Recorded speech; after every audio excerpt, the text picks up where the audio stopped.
This holiday week may bring a specific health issue to the forefront. You may notice those around you asking people to repeat themselves or perhaps complaining that the TV needs to be turned up. Hearing loss is a huge issue and it's mired in an unnecessary stigma. Senior health correspondent Monica Robbins shows us how addressing hearing loss now can protect your brain later. Yeah, you know, I'll admit I never really gave my hearing much of a thought until I was at a party and a friend who was my age showed me his hearing aids. Now, it's no secret, I have been fronting rock bands since my teenage years. Loud music was always the norm in my life, but I thought if I went through a hearing test, I could show my mother-in-law how it really wasn't a big deal. But then I realized I really needed that test myself. So I went through the 30-minute evaluation at Cleveland Clinic, which there costs about $100, which may or may not be covered by most health insurance plans. I learned I did have some hearing loss. Now, the next step for me was getting medical clearance from my ENT based on my type of hearing loss. That's not required for everyone. Next, I'll schedule a hearing aid evaluation to learn what style will work best for my needs and my budget. Then I'll get fitted.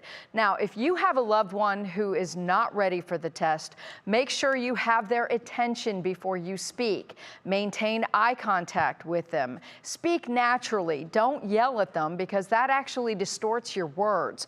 But don't mumble and don't speak too fast. And keep your hands away from your face when you speak. Also, if they ask you to repeat, rephrase what you were trying to say. Use different words to say the same thing.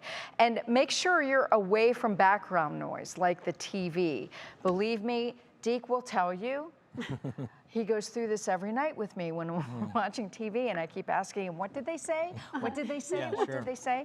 So he can't wait for me to get my hearing aids. Yeah, now you talked about your experience, obviously, in rock bands, very loud. Now, we've been wearing headphones for years. Earpieces. Earpieces for us. Yes. Folks at home wearing earbuds and things like that. Correct. Are we more susceptible these days to hearing loss than we have in years past? Absolutely, and especially for those of us who wear these, how many years have you had massive feedback go into your ear? Right. Yeah, well, you're breaking the stigma because if I hope so. Monica in a rock band on stage is wearing a hearing aid, maybe other people will Well, I do have to take them out for that. I'm just All right, Monica, thank you so much. Thank you.